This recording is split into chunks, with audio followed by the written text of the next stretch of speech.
বনাব লৈছোঁ বৰা চাউলৰ জলপান। অকণমান মিঠাতেল দি লৈছোঁ। তাৰপাছত এনেকৈ চাউলখিনি দি পেলাই মই এনেকৈ ভাজি লওঁ। অলপ অলপকৈ লাহে লাহে ভাজি থাকিলে হৈ গ'ল। ঢাকন এখন দি পেলাই কিছুমানে ঘিউ দিয়ে, তেল যিকোনো তেলো দিব পাৰে। মই মিঠাতেলকে দিছোঁ, যিহেতু মই ৰিফাইন ব্যৱহাৰ নকৰোঁ। ঘি দিও ভাজিব পাৰে। ঢাকন দি মই ভাজোঁ এনেকৈ ঢাকনিখন মাৰি মাৰি।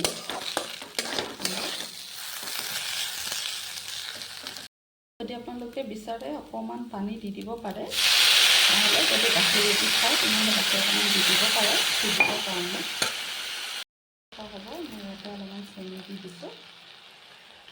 আমাৰ জলপান ৰেডি হৈ গ'ল। ইয়াতে আপোনালোকে এতিয়া গাখীৰ দিও খাব পাৰে, নাইবা এনেই চাহেদিও খাব পাৰে যদি খায়।